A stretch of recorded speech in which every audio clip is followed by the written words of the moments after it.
오늘은 창세기 4장 말씀을 묵상하겠습니다.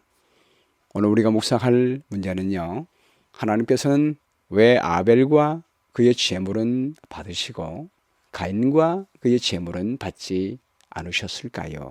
라고 하는 것입니다. 여러분의 자녀가 둘이 있는데 둘 다 자신들이 가진 직업에서 얻은 최선의 선물을 준비해서 부모에게 드렸다고 생각해 보십시오. 그런데 부모가 어떤 자녀의 선물은 마음에 든다고 해서 받고 다른 자녀의 선물은 마음에 들지 않았다고 받지 않습니까? 설사 마음에 들지 않는다 할지라도 그 정성을 생각해서 고맙게 받게 될 것입니다. 그런데 하나님은 왜 가인이 1년 동안 정성껏 기른 농산물을 드렸는데 왜 받지 않으셨을까요? 하나님이 이렇게 하신다는 깊은 뜻이 있습니다. 하나님은 우리의 생각과 다릅니다. 하나님은 우리를 사랑하시되 우리를 위하여 우리 입장에서 사랑하십니다. 1절 말씀 보겠습니다. 아담이 그의 아내 하와와 동침하매 하와가 임신하여 가인을 낳고 이르되 내가 여호와로 말미암아 등남하였다 하니라. 그가 또 가인의 아우 아벨을 낳았는데 아벨은 양치는 자였고 가인은 농사는 자였더라. 세월이 지난 후에 가인은 땅의 소산으로 제물을 삼아 여호와께 드렸고 아벨은 자기도 양의 첫 새끼와 그 기름으로 드렸더니 여호와께서 아벨과 그의 제물은 받으셨으나 가인과 그의 제물은 받지 아니하신지라. 가인은 자신이 농사를 지은 땅의 소산에서 가장 좋은 것을 가져다가 제물을 드렸습니다. 아벨은 자신이 기른 양 중에서 제일 좋은 양을 드렸습니다. 가인과 아벨 둘 다 모두 자신이 한 일을 통해 얻은 최선의 선물을 하나님께 드렸습니다. 그런데 왜 하나님은 아벨과 그의 제물만 받으시고 가인과 그의 제물은 받지 않으셨냐는 것입니다. 그 해답은 이미 어제 묵상한 창세기 3장 말씀에 있었습니다. 하나님께서 아담과 하와에게 선악을 알게 하는 나무의 열매를 먹으면 먹는 날에 반드시 죽으리라고 선언했었습니다. 그런데 아담과 하와가 그 열매를 먹었음에도 죽지 않은 이유가 무엇이었습니까? 아담이 죽어야 할 그 죽음을 그날 어린 양이 대신 죽었습니다. 여자의 후손 되신 예수 그리스도께서 십자가에서 죽으심으로 우리 죄를 대속하시고 구원할 것을 의미했습니다. 대속은 대신 속한다는 의미입니다. 예수님이 우리의 형벌을 대신 당하심으로 우리는 죄의 속함을 받고 살 수 있게 되는 것입니다. 우리의 구원은 예수님의 대속으로 말미암아 이루어지는 것입니다. 양을 제물로 드리는 것은 예수 그리스도를 대속의 제물로 드리는 것입니다. 그럴 때 하나님은 예수 그리스도의 대속과 함께 우리를 받으시는 것입니다. 하나님께서 제물을 받을 때 제물을 드리는 사람과 함께 받으셨다는 사실을 우리는 주목해야 합니다. 여호와께서 아벨과 그의 제물은 받으셨으나 가인과 그의 제물은 받지 아니하셨다고 했습니다. 하나님은 예수 그리스도의 희생을 통해서 그분과 함께 우리를 당신의 자녀로 받으십니다. 구원은 오직 예수 그리스도의 희생을 통해서만 구원을 받을 수가 있기 때문입니다. 로마서 6장 23절 말씀에 죄의 삭은 사망이라 라고 선언하셨습니다. 사망의 값을 갚기 위해서는 누군가가 우리를 위해 대신 생명으로 갚아야 합니다. 돈으로 갚을 수 없습니다. 죄의 삭은 사망이므로 반드시 생명으로 갚아야 합니다. 히브리서 9장 22절 말씀에 모든 물건이 피로써 정결하게 된다고 말씀했습니다. 피 흘림이 없이는 죄 사함이 없다라고 말씀하셨습니다. 생명의 상징인 피를 흘려야 죄 사함이 있는 것입니다. 그러나 범죄한 모든 사람을 대신 피를 흘려서 그 죄값을 갚아줄 사람은 이 땅 위에 어디에도 없습니다. 모두가 다 죄인이기 때문입니다. 천사가 우리 죄를 대신할 수 있겠지만 75억의 인구를 구원하기 위해 75억의 천사가 죽는다면 무슨 의미가 있겠습니까? 모든 사람을 창조하신 창조주께서만이 모든 사람의 죄를 대속할 수가 있습니다. 그런데 감사하게도 우리를 창조하신 예수 그리스도께서 여자의 후손으로 오사 십자가에서 죽으심으로 우리 모든 죄를 대속하신 것입니다. 창세기 3장 15절에 약속하신 대로 그 약속을 이루어 주셨습니다. 우리 입장에서는 이미 예수님이 2000년 전에 오셔서 십자가에서 죄를 갚아 주셨지만 가인과 아벨의 입장에서는 그 구원이 약속으로 주어지게 된 것입니다. 어린 양을 예물로 드리면서 하나님의 어린 양 예수 그리스도께서 그들의 죄를 대속하실 것을 믿음으로 생명을 받을 수가 있었습니다. 가인의 제물은 인간적으로 볼 때는 정성이 있었습니다. 아벨의 제물보다 더 정성이 있었다고 해도 과언은 아닙니다. 아벨은 양들 중에 1년 된 양 한 마리만 골라오면 되지만 가인은 오랜 기간 동안에 농사한 농산물 중에서 좋은 것을 뽑아서 가지고 왔습니다. 그러나 우리의 구원은 우리의 정성으로 되는 것이 아닙니다. 우리의 노력으로 되는 것이 아닙니다. 가인의 제사는 인간의 노력으로 구원을 얻으려는 인본주의를 상징합니다. 우리의 노력이 아무리 가상해도 우리의 노력은 죄값을 갚지 못합니다. 우리의 생명을 대신할 수는 없습니다. 그래서 하나님은 가인과 그의 제물을 받지 못한 것입니다. 예수 그리스도의 희생이 없이는 어떤 죄인도 거룩하신 하나님께 간합이 될 수가 없습니다. 하나님이 가인과 그의 제물을 받지 않으신 것은 그를 영원히 버린 것이 아닙니다. 가인의 제사를 받지 않으심으로 참된 구원으로 이끄시는 것입니다. 가인을 진정으로 구원하시려고 하시는 하나님의 표현입니다. 가인아, 너의 노력으로는 구원받을 수 없다. 내가 약속한 대로 내 아들 예수 그리스도를 통해서만 구원을 받을 수가 있다. 내가 창세기 3장 15절에 약속한 대로 그가 이 땅 위에 와서 십자가의 죽음으로 말미암아 너의 죄값을 갚아 주실 것이다. 믿음으로 받아들이거라 라고 말씀하신 것입니다. 가인은 다시 아벨처럼 양을 잡아서 제사를 드리면 됩니다. 어려운 일이 아닙니다. 아벨, 양 한 마리만 나에게 다오. 하나님께 제사를 드려야겠다 라고 말한다면 아벨이 형님 그렇게 하겠습니다 라고 말하며 제일 좋은 어린 양을 한 마리 주지 않겠습니까? 그러면 하나님은 가인의 제사도 받으셨을 것입니다. 그런데 가인은 화를 냅니다. 6절 말씀에요. 여호와께서 가인에게 이르시되 네가 분하여 함은 어찌 됨이며 안색이 변함은 어찌 됨이냐. 가인이 하나님을 향해 화를 낸 이유가 무엇일까요? 가인은 하나님은 언제나 오르시며 나를 사랑하신다는 믿음을 가졌다면 부끄러워 회개했을 것입니다. 겸손한 사람이었더라면 아벨의 제사를 통해 참된 제사가 무엇인지 깨닫고 참된 제사를 드렸을 것입니다.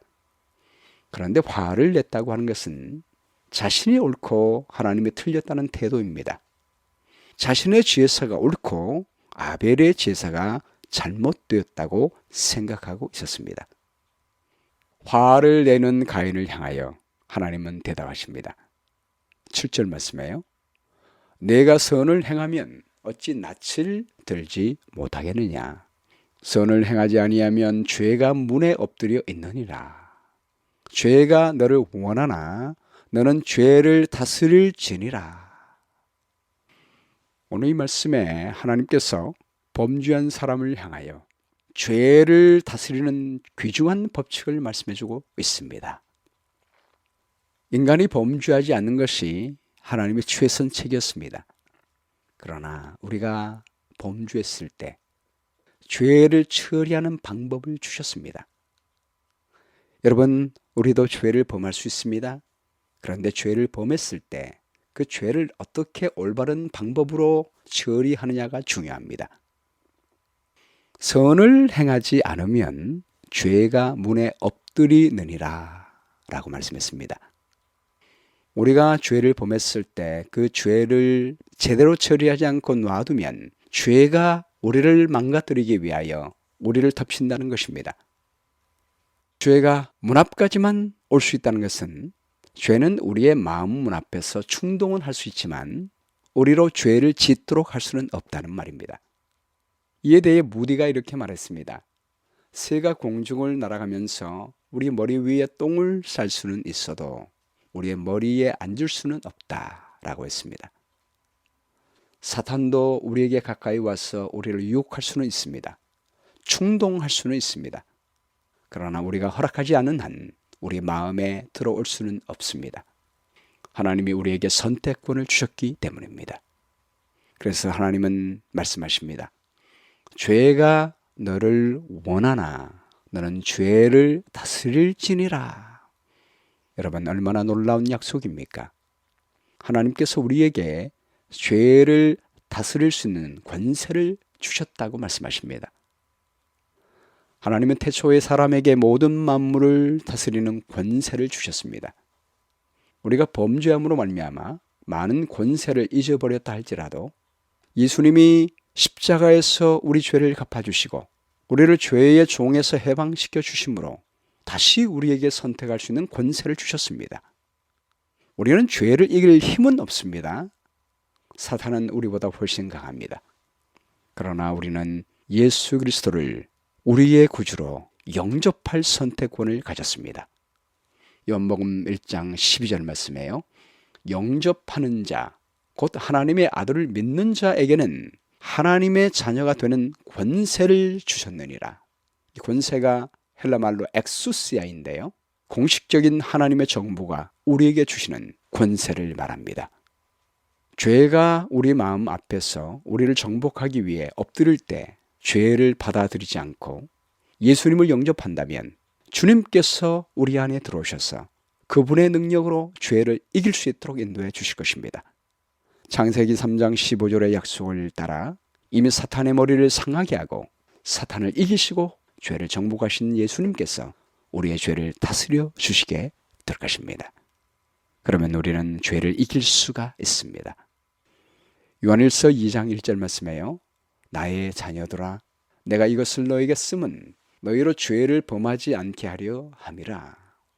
만일 누가 죄를 범하여도 아버지 앞에서 우리에게 대언자가 있으니 곧 의로우신 예수 그리스도시라. 그는 우리 죄를 위한 화목 제물이니 우리만 위할 뿐 아니요 온 세상의 죄를 위하심이라. 우리 하나님은 가인과 같이 죄를 범한 우리에게 말씀하십니다. 나는 너에게 죄를 짓지 않는 길을 알려주었지만 그러나 너희가 혹시 죄를 범한다 할지라도 그때 실망하거나 포기하지 말라. 내가 죄를 처리할 수 있는 길을 마련해 줬다. 너희를 위해 변호사를 준비했다. 예수 그리스도가 변호사가 되어 그가 너의 죄를 위한 화목제물이 되어 죄값을 다 갚았다. 그를 너의 구주로 모시고 너의 죄를 자백하면 그가 너의 모든 죄를 씻어 줄 것이다 라고 말씀하십니다. 그러나 아쉽게도 가인은 하나님이 그를 위해 주신 선택권을 사용하지 않습니다. 용서받는 길을 선택하지 않고 죄의 충동을 받아들입니다. 8절 말씀이에요. 가인이 그의 아우 아벨에게 말하고 그들이 들에 있을 때에 가인이 그의 아우 아벨을 쳐 죽이니라. 안타깝게 가인은 아벨을 죽였습니다. 그런데 놀라운 것은 하나님께서 여전히 이 죄인을 향하여 은혜를 주시고 돌이킬 기회를 주십니다. 9절 말씀에요. 여호와께서 가인에게 이르시되 내 아우 아벨이 어디 있느냐. 하나님은 가인에게 바로 벌을 내리지 않고 여전히 아우 아벨이 어디 있느냐고 물으십니다. 아담과 하와가 죄를 범했을 때 아담의 죄를 지적하고 벌을 내리지 않고 물으시는 이유가 무엇인지 우리가 살펴봤죠. 이렇게 묻는 이유는 자백할 기회를 주시면서 용서하시려는 하나님의 의도입니다. 그러나 가인은 자백하지 않고 하나님께 오히려 반항합니다. 10절 말씀에요. 그가 이르되 내가 알지 못하나이다. 내가 아우를 지키는 자니까. 이르시되 네가 무엇을 하였느냐? 내 아우의 핏소리가 땅에서부터 내게 호소하느니라. 끝까지 회개하지 않은 죄인을 향하여 하나님은 여전히 물으시며 고백하기를 원하십니다. 근데 가인이 반응하지 않습니다. 그러자 하나님께서 말씀하십니다. 11절 말씀에요. 땅이 그 입을 벌려 내 손에서부터 내 아우의 피를 받았은즉 내가 땅에서 저주를 받으리니 내가 밭을 갈아도 땅이 다시는 그 효력을 내게 주지 아니할 것이요 너는 땅에서 피하여 유리하는 자가 되리라. 공의의 하나님은 그에게 형벌을 주십니다. 아담이 죄를 범한 다음에도 벌을 받게 한 것처럼 하나님은 가인에게 그의 죄의 결과로 벌을 받게 하십니다. 범죄한 자에게 형벌을 주지 않으면 공의가 무너지기 때문입니다. 하나님의 사랑은 율법을 무시하며 살아도 그저 그냥 덮어주고 용서해 주는 것이 아니라 주님의 뜻대로 인도하기 위하여 형벌을 주는 것입니다. 법을 세우기 위하여 범법자에게 형벌을 줄 수밖에 없습니다. 그러나 하나님의 형벌의 목적은 멸망시키기 위함이 아닙니다. 만일 멸망시키기 위함이라면 바로 죽였을 것입니다. 그러나 그를 돌이키고 회개하고 다시 구원하기 위하여 하나님은 구원의 길로 인도하십니다. 인간에게 준 형벌조차도 우리를 돌이켜 회개하기 위한 하나님의 사랑의 길인 것입니다. 13절 말씀에요. 가인이 여호와께 아뢰되 내 죄의 짐을 지기가 너무 무거우니이다. 주께서 오늘 이 지면에서 나를 쫓아내시온즉 내가 주의 낯을 배우지 못하리니 내가 땅에서 피하며 유리하는 자가 될지라. 물을 나를 만나는 자마다 나를 죽이겠나이다. 그때 하나님께서 15절에 말씀하십니다. 여호와께서 그에게 이르시되 그렇지 아니하다. 가인을 죽이는 자는 벌을 7배나 받으리라 하시고 가인에게 표를 주사 그를 만나는 모든 사람에게서 죽임을 면하게 하시니라. 이 말씀을 통해서 하나님이 가인에게 주시는 벌은 최후의 심판이 아니었음을 보게 됩니다. 감옥을 교도소라고 하지요. 감옥에 보내는 목적도 교도해서 다시 정상인으로 살게 하기 위함인 것입니다. 하나님의 형벌도 다시 회개하여 돌이켜 구원하고자 하시는 하나님의 사랑임을 보게 되는 것입니다. 우리가 16절부터 24절까지 말씀을 보면요. 이 시간에 다 읽지는 않습니다. 이 모습을 보면 가인의 자손의 이력에 대해서 나옵니다. 그 중에 유명한 사람들이 많이 나옵니다. 성을 쌓고 가축을 치는 자의 조상이 나오고 수금과 퉁소를 잡는 자의 조상이 나옵니다. 쇠로 여러 가지 기구를 만드는 사람들이 탄생되고 과학과 문명과 예술을 발달한 사람들이 나옵니다. 그러나 그들 중에 예수 그리스도의 은혜를 의지하여 참된 제사와 예배를 드렸다는 말이 없습니다. 그 결과가 23절에 또 다른 살인 사건을 발생하게 합니다. 라멕이 아내들에게 이르되 아다와 실라여 내 목소리를 들으라. 라멕의 아내들이여 내 말을 들으라. 이 말씀을 통해서 라멕이 일부 이처 대로를 따라간 것을 통해서 하나님의 말씀대로 살지 않았음을 보게 됩니다. 나의 상처로 말미암아 내가 사람을 죽였고 나의 상함으로 말미암아 소년을 죽였도다. 가인을 위하여는 벌이 7배일진데 라멕을 위하여는 벌이 70배 1이로다 하였더라. 인간의 노력과 기술과 문명과 예술은 세상을 좀 더 편하게 살게 할 수는 있지만 근본적으로 사람을 변화시키거나 구원해 줄 수는 없음을 나타내고 있습니다. 25절 말씀이에요. 아담이 또 다른 아들을 낳습니다. 그의 이름을 셋이라 하였더라. 26절에요. 아들을 낳고 그의 이름을 에노스라 하였으며 그때의 사람들이 비로소 여호와의 이름을 불렀더라. 여호와의 이름을 불렀다는 말의 의미가 무엇입니까? 예배를 드렸다는 말입니다. 그러면 그전에는 예배를 드리지 않았다는 말입니까? 아마 아담과 하와는 예배를 드렸을 것입니다. 그런데 여호와의 이름을 불렀다는 것은 공식적인 예배가 없었다는 말입니다. 공개적으로 사람들 앞에 그들의 믿음을 시인하는 공적인 예배가 없었다는 말입니다. 가인의 자손 밑에는 공개적으로 예수 그리스도의 은혜를 붙드는 십자가의 희생을 의지하는 공적인 예배가 없었습니다. 그런데 아벨이 순교당한 이후에 그를 이어서 진정으로 예배를 드리는 사람들이 나온 것입니다. 예수 그리스도의 십자가의 은혜를 의지하며 양을 잡아 제사를 드리며 예수님을 바라보는 그분의 은혜를 의지하는 예배가 있게 된 것입니다. 여러분, 이 세상 역사의 싸움은 예배의 싸움입니다. 예수 그리스도의 십자가와 하나님의 계명을 존중하며 진정한 예배를 드리는 사람들과 인간의 공로를 의지하며 십자가의 은혜와 하나님의 계명을 무너뜨리는 예배를 드리는 사람들과의 싸움입니다. 우리가 주님을 의지할 때 우리는 죄에서 승리할 수가 있습니다. 오늘 말씀 가운데 나타난 하나님의 성품은 무엇입니까? 범죄한 인류에게 죄를 처리하며 이길 수 있는 구원의 길을 주시는 하나님이십니다. 용기를 주는 약속은 하나님은 우리에게 죄를 다스릴 수 있는 권세를 주셨습니다. 우리는 죄를 이길 힘이 없지만 예수님을 영접하면 예수님을 통해 죄를 이기고 용서받는 길을 주셨습니다. 우리가 예수님의 공로를 의지하여 예배드리면 예수님과 함께 우리 모두를 받으십니다. 시철할 내용은 오늘도 예수님의 피를 의지하여 우리에게 벌을 주시되 끝까지 버리지 않고 구원하고자 하시는 하나님의 사랑을 받아들이시게 되기를 바랍니다. 우리가 범죄할 때도 실망하지 말고 대언자 되시는 예수님께 와서 자백함으로 말미암아 죄의 용서를 받을 뿐만이 아니라 그분의 권세로 죄를 이기는 승리하는 한날이 되기를 간절히 바랍니다. 기억될 말씀은 창세기 4장 7절입니다. 죄가 너를 원하나 너는 죄를 다스릴지니라.